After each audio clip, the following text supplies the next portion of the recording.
And John Denton joined us. We're happy about that. The outstanding beat writer covering the Cardinals for the last 2 years for MLB.com. And I got to give John Mozeliak credit for something. He sort of gave John Denton and Derek Gould a break here because they got the big news out of the way early.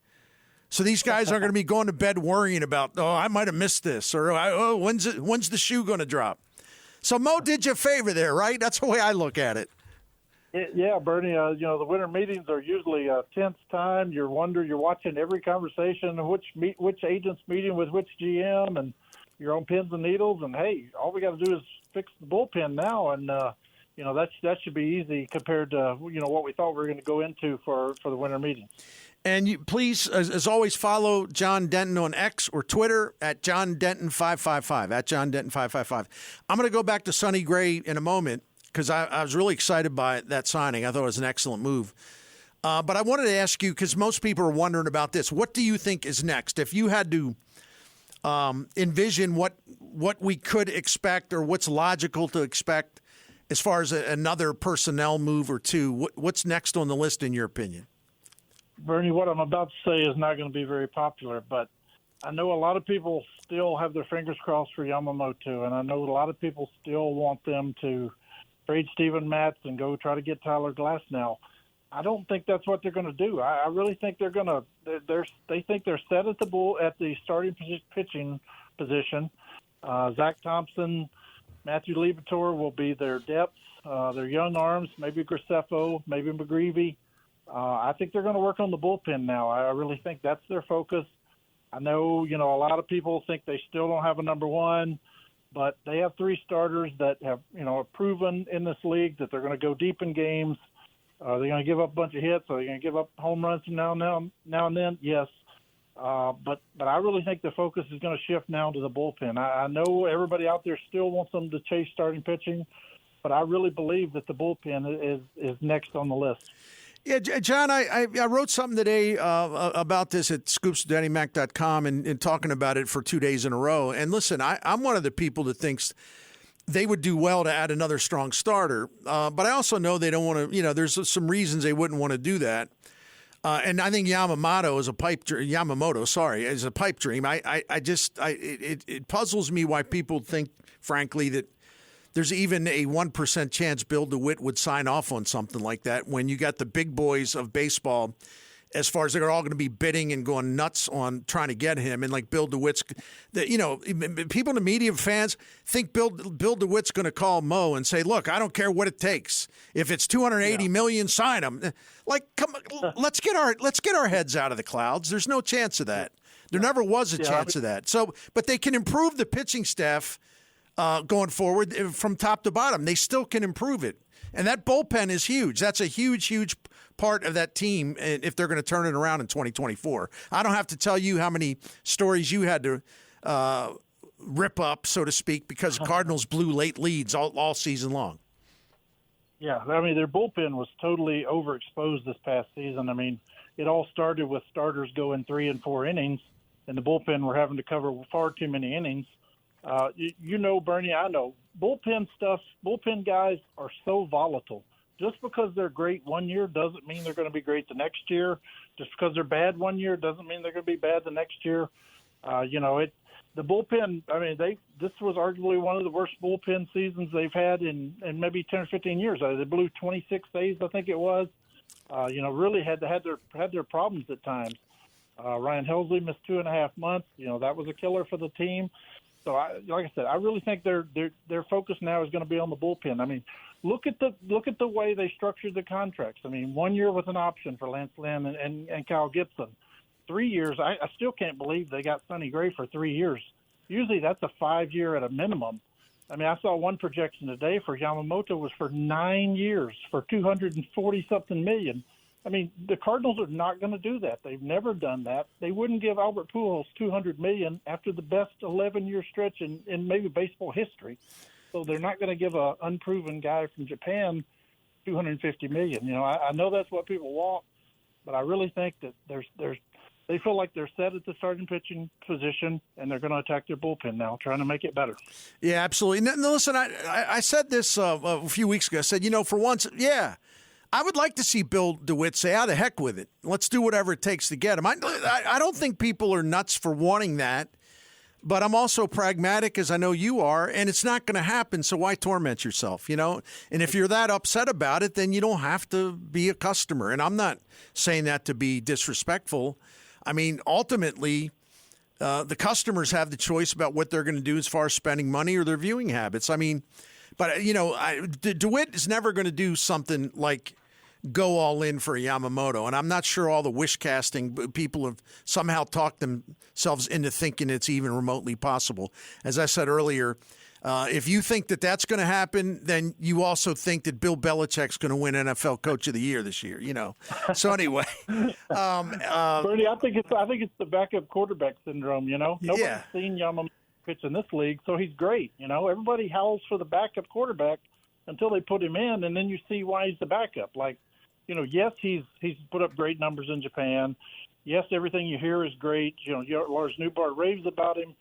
But, you know, everybody loves – are you willing to commit $250 million to a maybe? You know, so, you know, I don't think that's ever going to be feasible in St. Louis. They're not going to be the team that signs $250 million contracts. John Denton with us from MLB.com. You hear him weekly during the season, of course, here on The Bernie Show. We're grateful to John for that.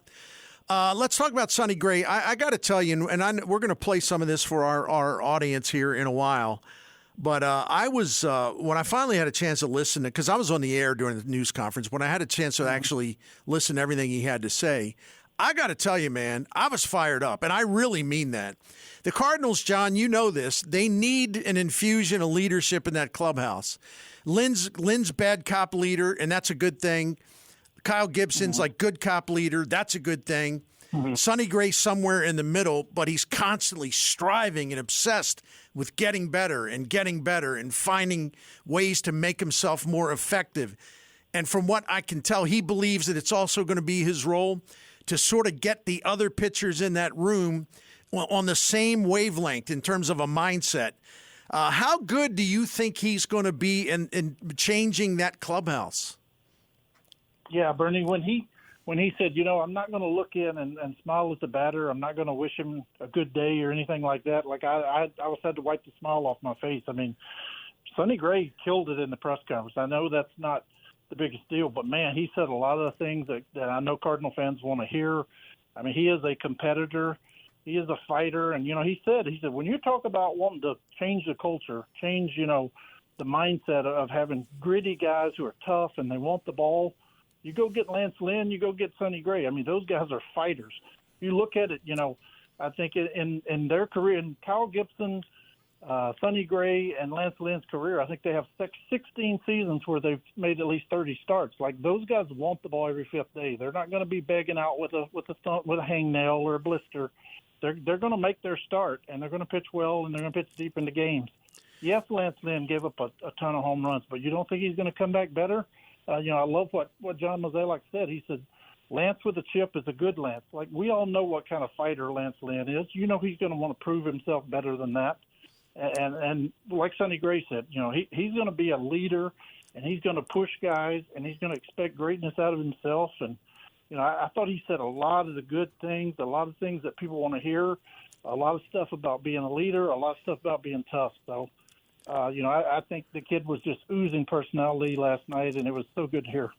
No, John, I totally agree with you, and I'm always sensitive about, like, pushing the narrative, you know, and sometimes we all do that. I'm talking about myself as well. You know, we'll push a narrative, but I think given that they had their fourth worst season during the expansion era as far as winning percentage last year, and I think, and you know better than I, of course, you know, I think the clubhouse was hurting in a lot of ways. I didn't expect people to be happy, but things just sort of deteriorated, and I've been doing some recon on that, and you know the clubhouse could have been a lot better, and it was starting to go bad. I think they need that type of infusion of like what you're talking about with Gray and Gibson and Lynn. I think that really does make a difference. I don't think that's a false narrative. The most important thing is their performance. We all get that. But you tell us about that. And again, man, I'm not asking you to trash anybody. That's not the point. But do you think that the clubhouse could benefit from kind of a fresh start with some new voices? Yeah, I think so, Bernie. I mean, you want guys right now who it is burning them up that they were a part of, like you said, the fourth worst Cardinal team in expansion era. You want guys upset that they were on the first Cardinal team in 33 years to finish last in their division. Like, we love it when guys, they stand there, they answer our questions, they're professional. But if it's not bothering them, if you can't see that, somebody's mad that they lost the game, somebody's mad that they didn't pitch well, like I guarantee you, if Lance Lynn doesn't pitch well in a game, he's going to let everybody know that it's on him and he expects himself to be better. And, I like what Sonny Gray said last night. He said one of the things that brought him to St. Louis was the fans expect you to be great. They expect you to want to win every night. And he said that drives him. So I loved hearing that out of his mouth. And I think he's going to be a guy who's going to be willing to get in another pitcher's face. He's going to be a guy who's willing to, pat him on the butt one day and, or kick him in the butt one day and put their arm around him the next day. So he's going to be a good teammate like that. He embraces the leadership role, and I think we all know Lance Lynn is not afraid to say anything to anybody. So the Cardinal clubhouse definitely needed some of that, and it will be good going forward. Yeah, listen, I covered Lance Lynn and talked to him a lot when I was doing, daily work virtually, for the Post-Dispatch all those years. And Lance Lynn made people uncomfortable. He didn't do it in a way where he was embarrassing teammates or humiliating them or trying to put himself above them. But he's one of these guys, John, and every clubhouse needs a couple of these guys, at least. If he thinks something is BS, he'll say he thinks it's BS. And he'll say, here's what we really need to do. Here's what we really need to worry about. I'm not worried about that. He made some people in there uncomfortable. And just like when John Mozeliak acquired John Lackey, a big reason was for that same purpose. He thought his team was a little too comfortable, a little too set in his ways. Everybody having a good time, too many people smiling, happy-go-lucky. He wanted to bring a porcupine in there.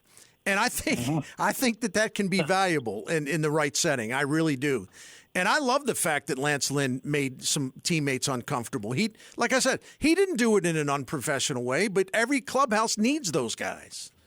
No doubt about it, 100%. I always say, you always need a little bit of crazy on your team, Like the Bulls had Dennis Rodman. The Lakers had Ron Artest. John Lackey, you mentioned him. His eye, he would get those crazy eyes, and you didn't know which way to look because they were looking two different directions, And Lance Lynn's the same way. Like, managers dreaded going out and taking the ball from him because they knew he was going to put up a fight. And, Paul Goldschmidt's super nice. He's not ever going to be a loudspeaker. Adam Wainwright's super nice. Nolan Arenado leads with his actions. You need a guy who's going to, call the group together and say you expect more, that what you're doing is not working. And, I think they brought in a couple of guys who are willing to do that, and it will be good for this team, no doubt. One other question for you, John, because as you know, I don't have to tell you, you get emails just like everybody else and get a lot of them. Yep. One of the things is the Sonny Gray edition's great, but people say, well, that means that Michaelis is like your number 2 starter, and he's not a number 2 starter anymore. I got mixed feelings on it. The guy's a big-time innings guy, and I also I do agree that his performance last season was disappointing, but there was also some really good things in there. And here's my question to you. I had to give you the background. How do you rate his chances of turning some things around and fixing that sinker and coming up with a better way to attack hitters? Because it's not like the guy's lost a ton of velocity. He really hasn't, and he throws a good variety of pitches. I don't think it's a stretch to look at him as a guy that can't raise his performance, but I'm more interested in what you think rather than what I just said my opinion is. Yeah, Bernie, 2 weeks, there was like 2 weeks before the season even ended, and Miles kind of went off on himself and said, look, this is not going to cut it. Like, this is not good. This is not good enough. And he said, I'm going back this summer, this off season, and do a deep dive. He said, I'm going to look at the shape of my pitches. I'm going to look at the sequence of my pitches. I'm going to analyze everything, and I will be better. Like Miles Michaelis is one of the smartest guys in that clubhouse. Like, he is very sharp. Like, he's funny, and kind of cuts up a little bit, but below the surface, he is a very intelligent guy, and there's a reason why he survived this long in this league. I really think he's going to come back with a chip on his shoulder. I think he's going to analyze why things went so wrong for him. I mean, a big part of it was two-strike home runs were a huge problem for him, and the problem is he throws too many strikes. Like, I think Miles has to learn that, his control is so good that sometimes he throws too many strikes, and the other team knows he's going to throw strikes. I really expect him to come back a different pitcher, Even in a bad year, he had a horrible year. He still made 35 starts. He still threw 201 and two-thirds innings. I mean, he was still a workhorse. They weren't always good innings. They were always, often innings where he would give up 2-out hits or 2-strike home runs and ruin it. But I think Miles is a guy you can count on that he's going to come back better. I agree with you. Some of that 2-strike stuff, the stats, I do believe a lot of that was kind of an outlier. I mean, and also the Cardinals need to give these pitchers better, more reliable defense this coming season because they've increased their strikeout punch a little bit, but not by a huge amount. They need to have better defense behind these guys. I mean, they really, really do because that certainly was a factor, and maybe they didn't adjust to the reduction of the shifts. I don't know what it was, and I know they were moving guys around, but I think defense has got to be a priority again. It really does for these guys. That was a killer. Yeah, that was an absolute killer for the first 90 games or so, I mean, Jordan Walker's got to be better in right field, and, maybe keeping guys in the same spots will help out a little more with that. I mean, Nolan Gorman made a big jump at second, but, they want him to be even better. And, Nolan Arenado had a very unusual year for him. I mean, only 2 players in the history of this game have won 10 straight Gold Gloves to start their careers, Ichiro and Nolan Arenado. So I think he'll come back better. Like you said, the defense was a backbreaker. It got the team off to a horrible start. So that will be a big part of helping this pitching staff is being better defensively, no doubt. John Denton, as always, man, appreciate your time. I know you've been working a lot, but I hope you at least had a chance to have a really pleasant and meaningful Thanksgiving. So, but thanks for being part of our show the way you are. Never take that for granted here.